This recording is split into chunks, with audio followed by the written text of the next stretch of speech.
4 o'clock, I'll call the meeting to order. Our first item is the Pledge of Allegiance. I pledge allegiance to the flag of the United States of America and to the republic for which it stands, one nation, under God, indivisible, with liberty and justice for all. Thank you, and welcome to tonight's meeting of the Marshall Public School Board meeting. Sarah, could you read our mission statement? Yes, the mission of the Marshall Public School District is to educate, support, and prepare all learners for success. Thank you. Our next item is approval of the agenda. Motion to approve. Second? There's a motion by Jeff and a second by Sarah Brink to approve our agenda. Any additions or corrections? If not, I will call for the vote.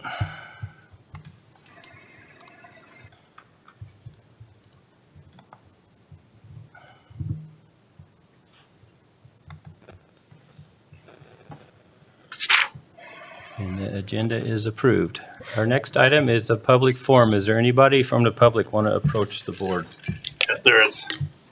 Just as a reminder, Marshall School Board meetings are meetings in public, not meetings with the public, so we won't ask or answer any questions, but we are here to listen, and I just ask you to state your name, and you've got around 3 minutes. Okay, thank you. My name is Paul Freeberg, and my daughter is a senior here at Marshall High School. And I'm here today in response to the presentation that Mr. Jones gave at the last school board meeting regarding weighted grades and the policy 620 and proposed changes. Just to give you a little background, I'm the one that was in contact with the Minnesota Department of Education that initiated this whole process with getting that change to the policy 620, where all PSEO students get an automatic grade bump.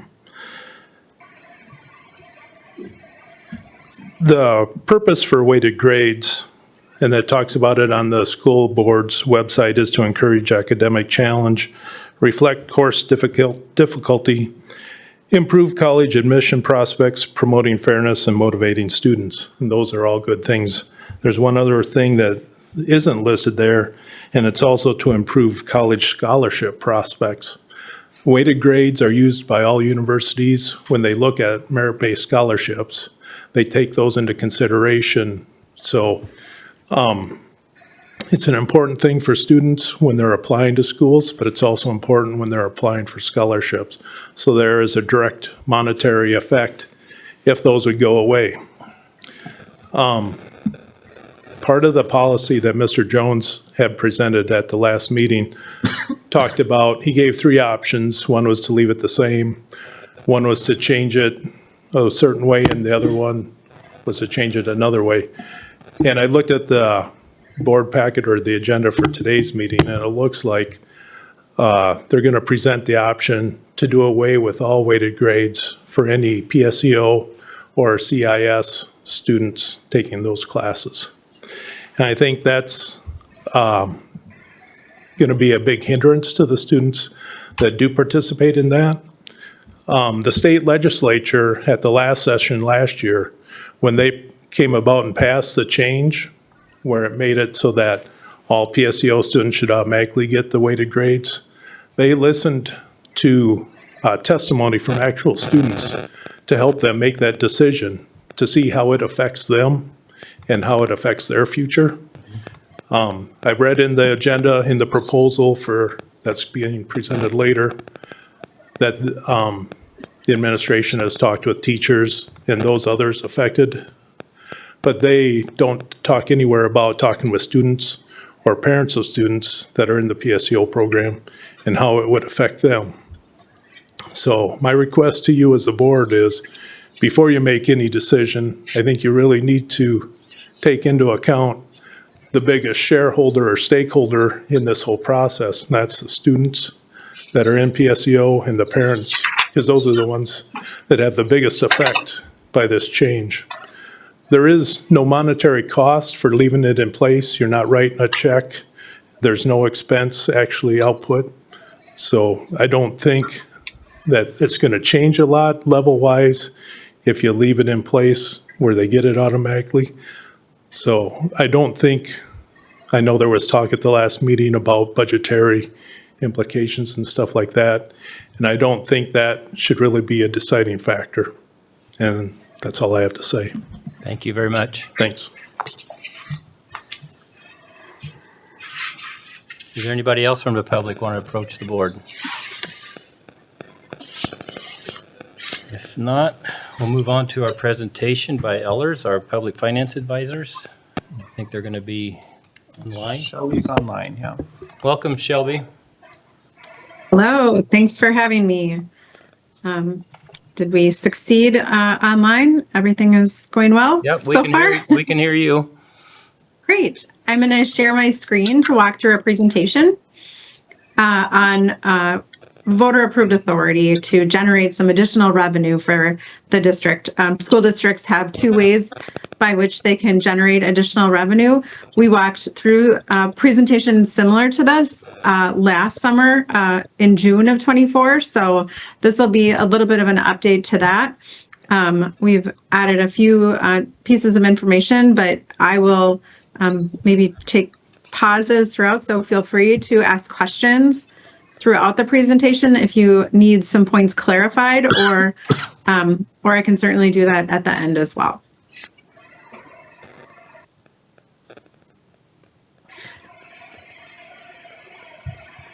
All right.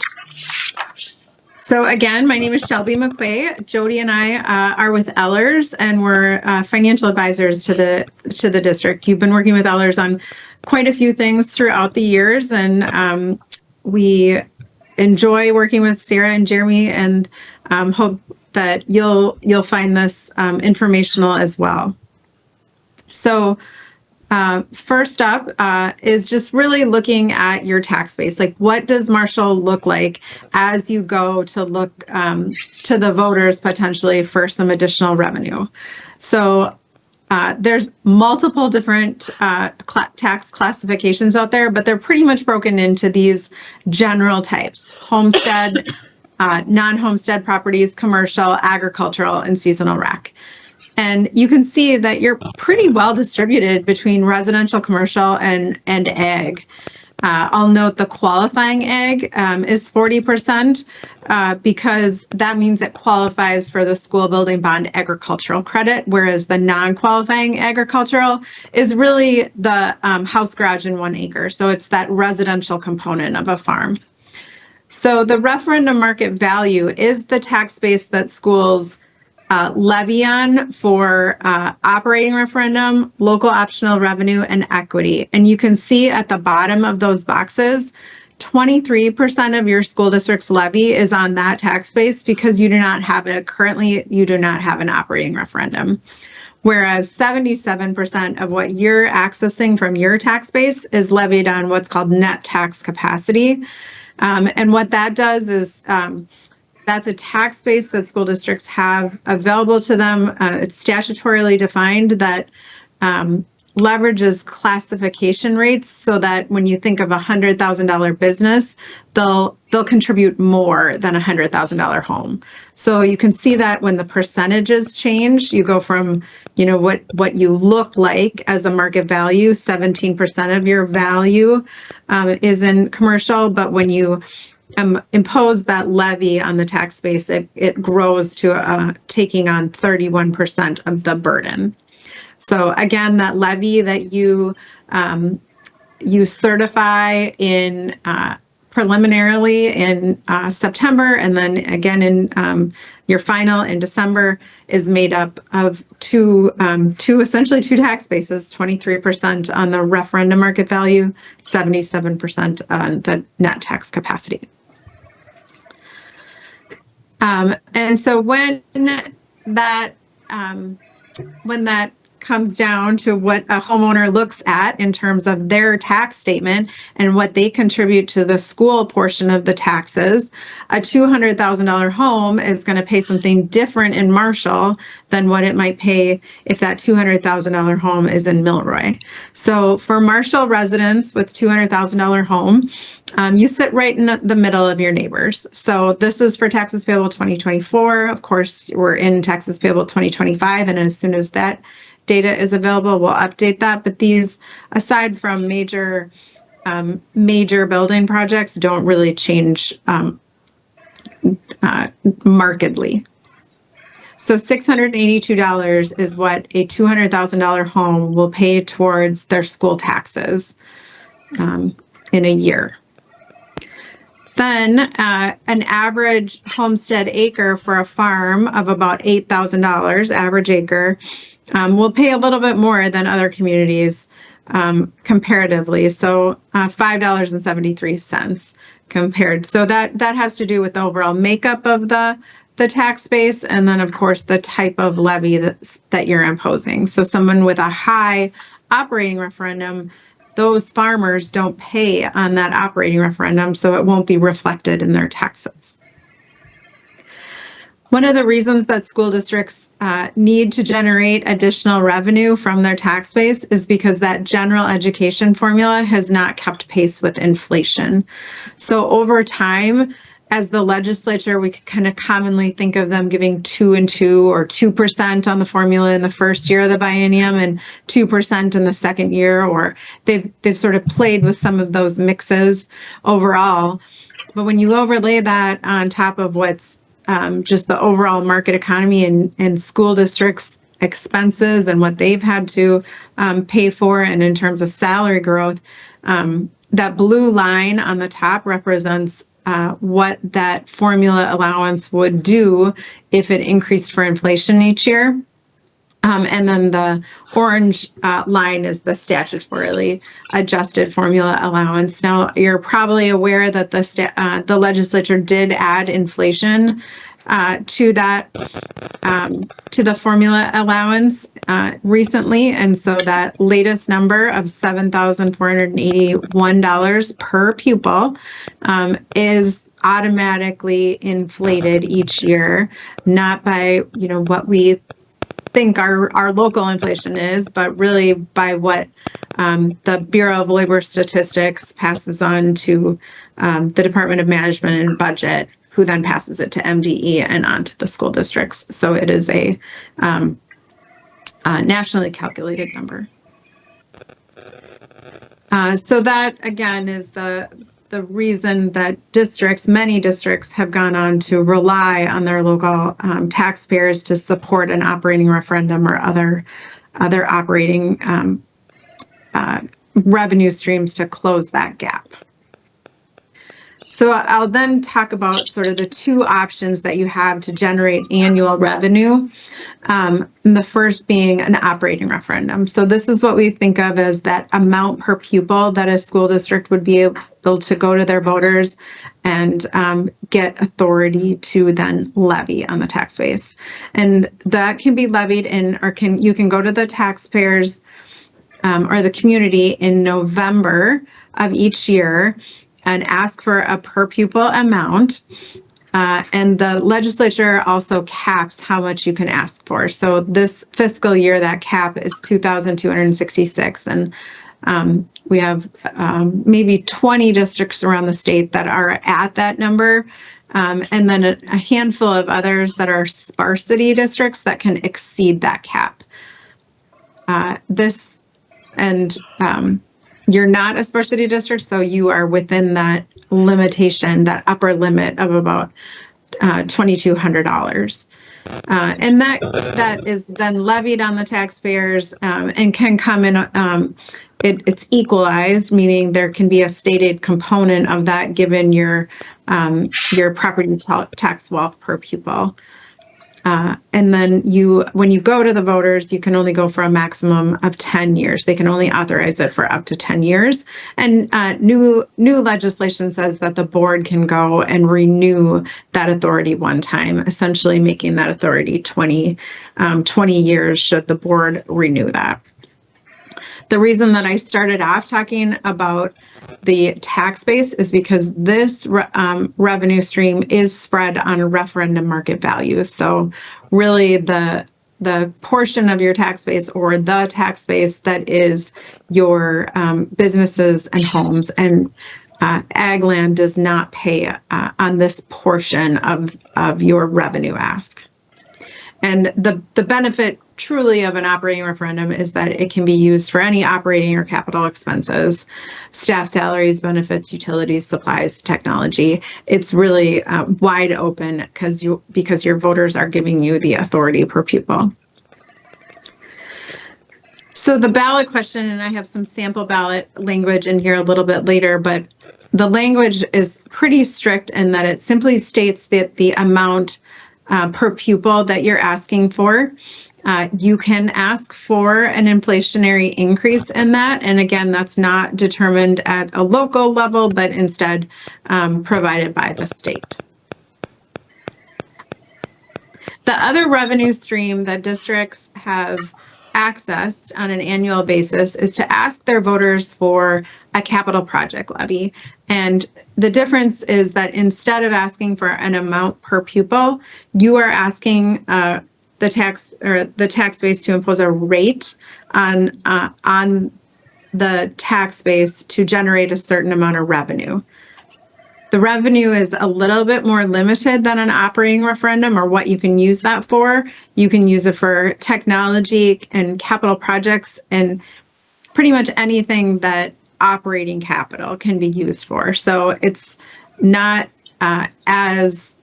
it's not incredibly restrictive, but it's not also, there is not the allowable use of salaries. And that's, of course, school district's main expenditure. So this revenue does not have an aid component. It's simply levied through property taxes, and there's no aid offset. Again, 10 years on the max. There is no board approval for this one, and it's spread on net tax capacity. This is a nice sort of reference chart to identify those two, the two revenue streams and where their differences come in. And you'll start to see that a little bit more as I share the tax impact with you. The other benefit of a capital project levy over an operating referendum is that the election dates are more flexible. So it's strictly is such that an operating referendum can only, you can only go to voters in November. Whereas a capital project levy, there's 5 allowable dates throughout a year. The year that school districts can go to the voters for, and you can go for a capital project levy in any of those years. Or excuse me, any of those months.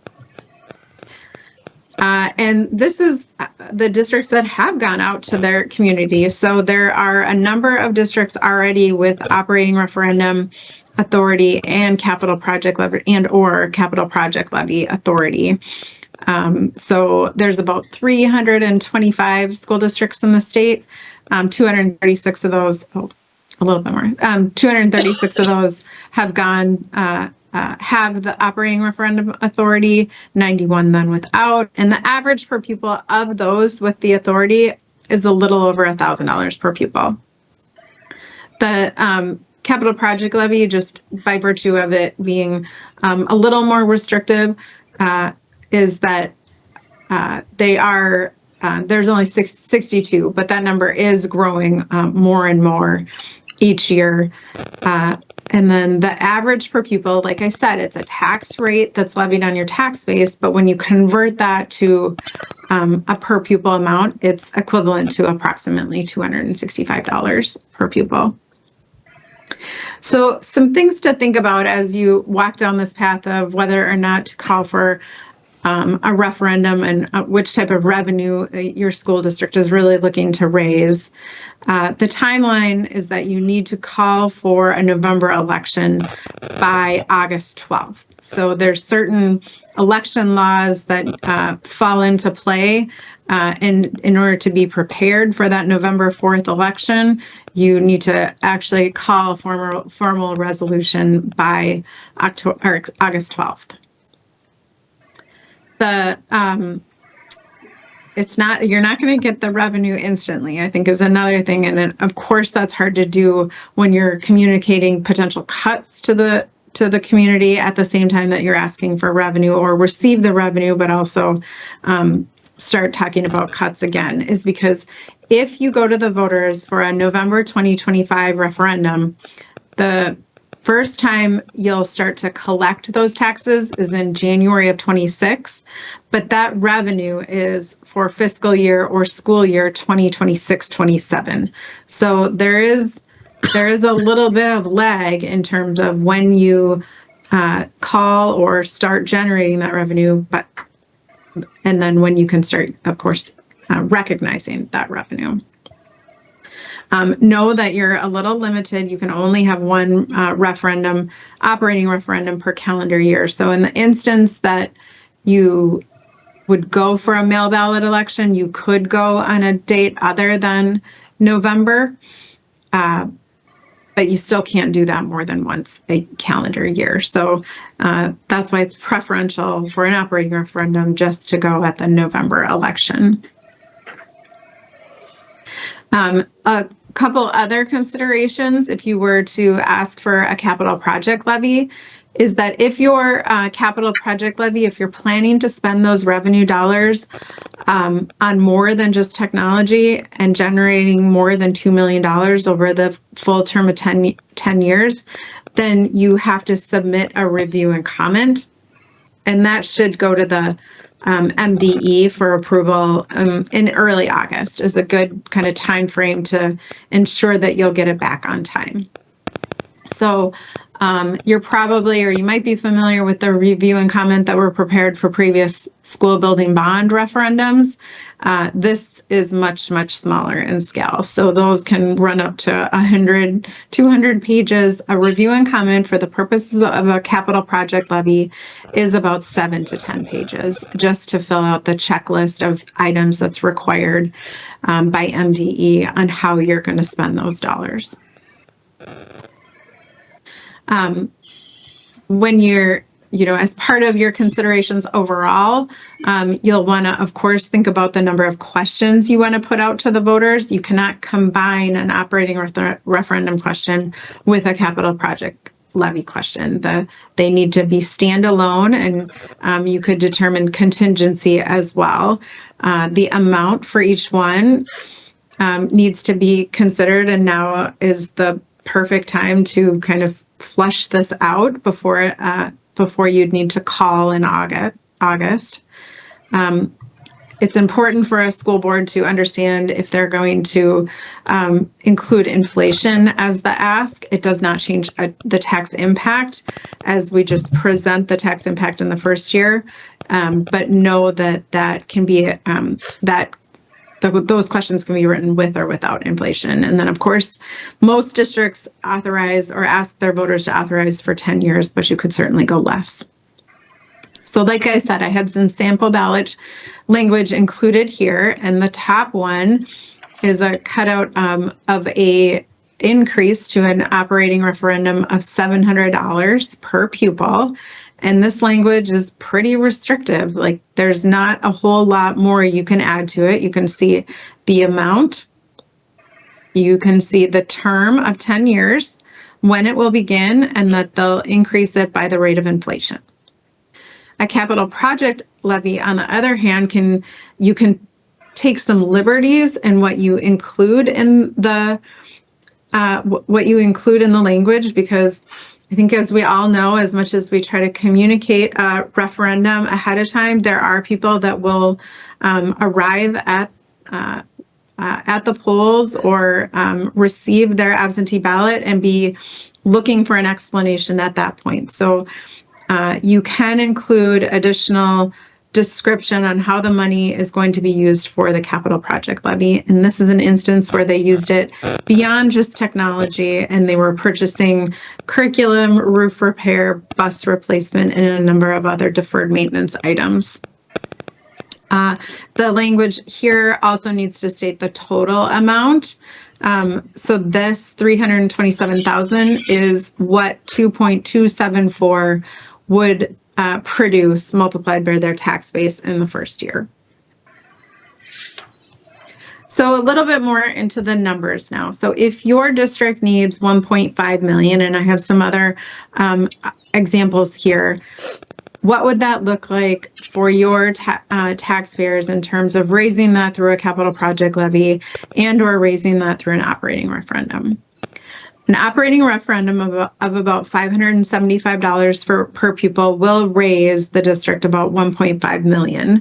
And you can see this aid line in here. So you do currently qualify for a small portion of aid that helps to offset that levy. So instead of generating $1.5 million off the tax base, you can see that you're generating or you're receiving 1.432 off the tax base because of the aid formula.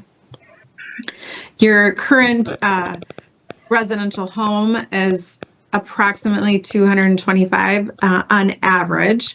And so capital project levy of 1.5 million is about $10 a month, whereas an operating referendum is about $19 a month. And then you can see down at a agricultural property, that capital project levy is 23 cents per month, but nothing, of course, on the operating referendum because that is not included in that portion of the tax base.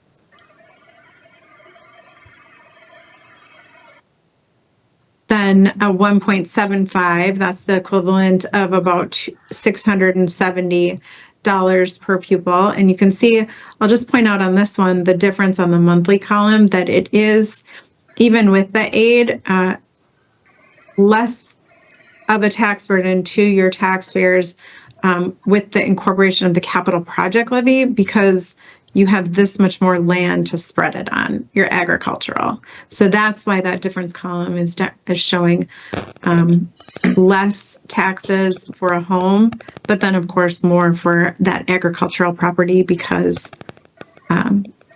they're paying on the capital project levy and not paying on the operating.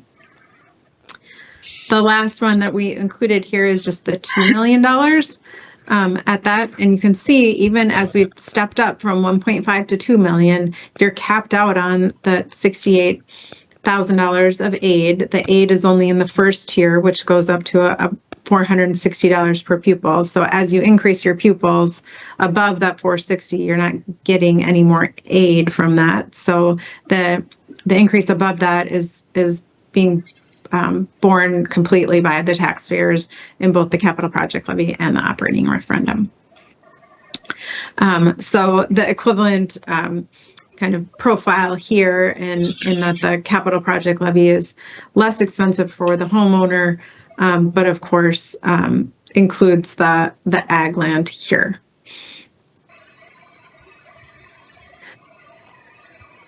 I think what we wanted to leave you with here too is just, as you sit down to start making these decisions, not only on, which type of question, if you're going to go, and what you're going to include and ask for, know that if you have that component, that's the capital project levy, that is due to, that review and comment would be due to MDE toward the beginning of August. You would need to adopt a resolution calling for the election by August 12th. And then, of course, you'd hold that election. And it's a special election, no matter the fact that it's happening at a general election day. The only regular elections that school districts have is their school board members. So this is technically called a special election by, and that would be, of course, on November 4th. I can take any questions. I can go back to any slides or make any additional comments if you needed. Shelby, do you have any numbers as far as people that include the inflation and school districts that don't, on which ones pass and ones don't? Or is there any statistics out there for that? Start over. Oh, She was muted. I'll start all over. Okay, do you have any statistics as far as school districts that include the inflation factor and don't include the inflation factor, whether they pass or not? We haven't delineated it quite to that extent. I would say that most districts that are going for an operating referendum are including it at this point. So it's almost like as the years go on, more and more districts, it falls within whatever the pass-fail ratio is for school districts, because most districts are beginning to include that. Okay. Thank you. Anybody else have any questions? Shelby, thank you for your time tonight. Yeah, thank Yeah. you. Yep. You Have a bet. good evening. Thanks for having me. All right, moving on to the consent agenda. Motion to approve. Second? There's a motion by Jeff and a second by Sarah Runcie to approve the consent agenda. I will call for the vote.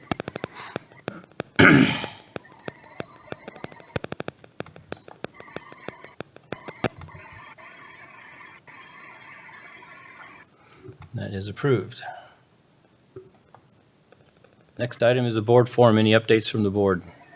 I have one. I had a community services advisory board meeting last week. We talked at length about different developments they're making relating to the legalization of cannabis in terms of parks and different events or expos that would occur around the community. And then we also received an update on the pool. I hope everybody heard the bids came in great for the Marshall Pool. They're hoping to break ground here soon, and it will open mid-2026. So hopefully that will all come together without a hitch, and the bids came in very favorable, so they'll be able to do almost all of the add-ons. So it's going to be a pretty extraordinary addition to the community. Thank you, Sarah. Anybody else? The calendar committee met a couple weeks ago. There were a few options proposed for next year. One of them was more sought out than others, and a few revisions were made to that one. I'll be on the Thanks, agenda later Tim. tonight. I think we're going to approve that a little later. Anybody else? All right, our next item is a discussion item. It's a second review of policies 413, 425, 512, 704, and 906. Or did I skip? I think you skipped one, Okay, let's go back one. first review. I must have hit the button twice. Okay. Discussion item, the first review of policies 414, 415, and 620. And just a reminder, we will review these 2 more times before we approve them. So any further discussion on these? The two were just kind of the regular updates, and 620 is the one that with the public questions about earlier that we had the presentation about last week too. So I guess my one question would be, have we asked parents and students their opinion on the weighted credits? I don't know that there's been a formal survey about that. Okay.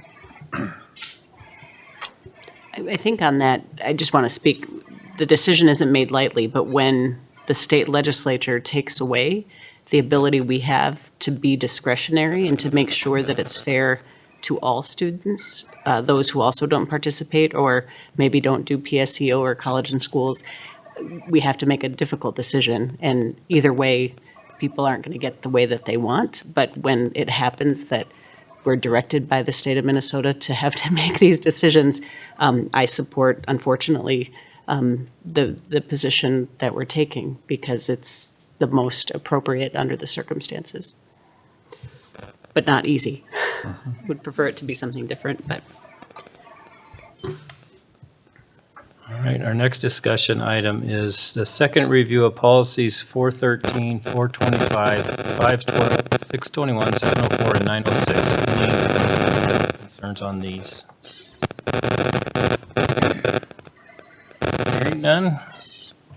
Move on to action item approval of the 25-26 calendar. I motion to approve. Thank you. I'll second it. And a motion by Tim and a second by Jeff to approve the calendar for 25-26 and the preliminaries 26-27. So I'll just share with those, the 25-26, like Tim mentioned, we did have a meeting with stakeholders from across the district, reviewed some options, and ultimately the proposal we're bringing forward really matches much like this year's calendar, lined up with similar breaks and what have you. We have checked, double checked, and triple checked all the dates and the counts, and that's always our biggest fear, I think, with that piece. So that one we are comfortable with, that should be good to go. With the 26-27, like Matt mentioned, that is just a draft. We won't do a final version of that until next year. With the way Labor Day falls in the following year, that does make the start of school late to start after Labor Day as per the state statute. I know there are some bills out there right now that would allow us to start pre-Labor Day in the future years. So we'll kind of like to wait and see if that's approved. If that's not approved, the committee certainly still is more supportive of starting pre-Labor Day. So if there's not a bill to just allow that for all districts, then we could consider applying to the commissioner for special permission to start pre-Labor Day that following year. So those will just remain preliminary at this time. All right, thank you. There's a motion on the floor by Tim and a second by Jeff. Any further discussion? I will call for the vote.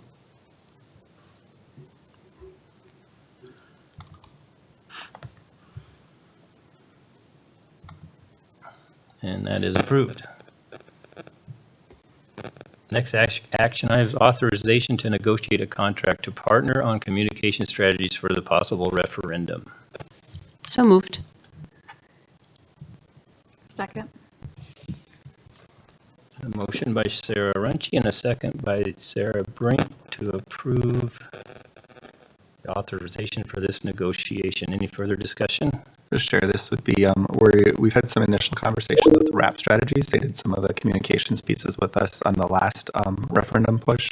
I would like to work with them again. I have had some initial conversations with Todd Stone from RAP Strategies to come and actually be with us at the next meeting, reviewing some of the information that shall be shared tonight with us. Talk more about just how we propose that, how we gather information from the community, and how we could move forward with a push for a referendum, whether we go operating referendum or capital projects, what we decide to do. But they were very helpful in the past, and Sarah and I have talked about we'd appreciate working with them going forward.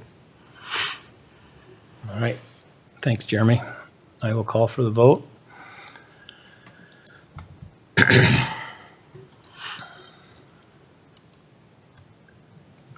that is approved. Next item is a resolution to approve the 25-26 budget reductions. Motion. Thanks, Jeff. I'll second. Motion by Jeff and a second by Mary to approve the resolution for the 25-26 budget reductions. Any further discussion? So the reductions that we've been discussing are attached. We've had some listening sessions within the district. I know some of you attended some of those, gotten some feedback from staff. Certainly no budget reduction is easy. No budget reduction is fun. Trying to look at the overall impact to our classrooms and keep that as minimal as possible and still provide the best services we can for our kids. So in addition to the reductions, there's also some offsets included of increasing some revenues for this year with CTE reimbursements and an increase in fees for the 3-year-old preschool, and just ask for the board's approval on that to move forward and finish that process. All right, thanks, Jeremy. Any further discussion?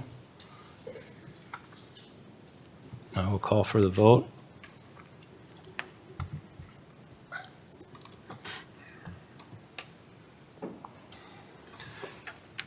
That is approved. Next item is recommendation to increase the self-insured health insurance premiums and health insurance carrier, transition to a new carrier. Motion. Second. Motion by Jeff and a second by Sarah Runcie.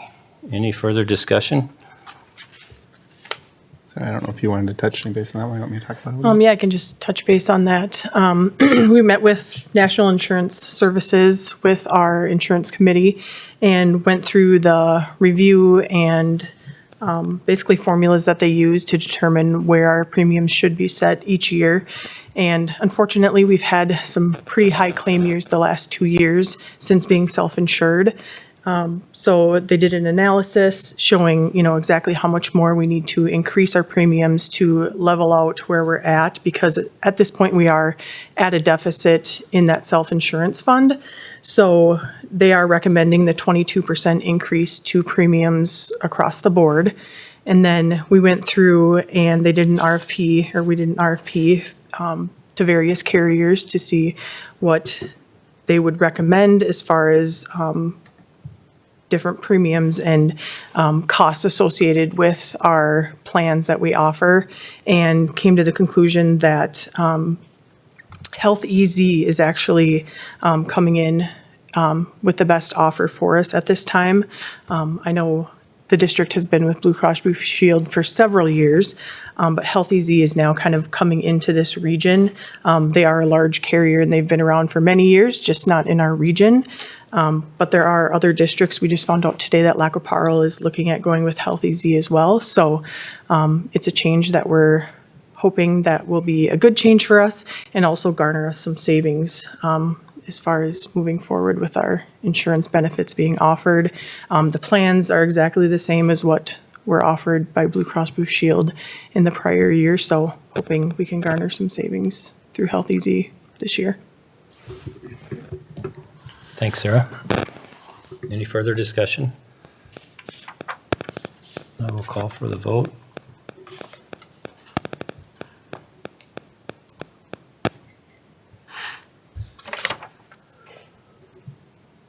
That is approved.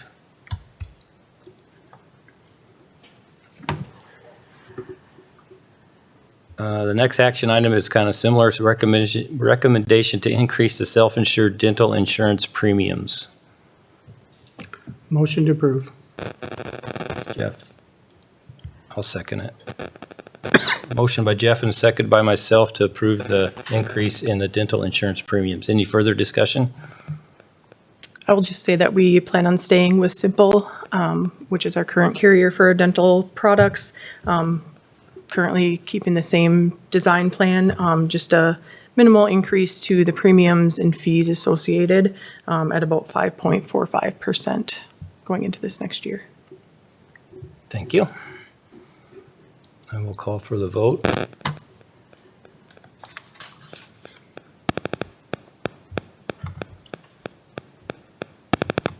And that is approved. And the meeting is adjourned. Thank you, everyone.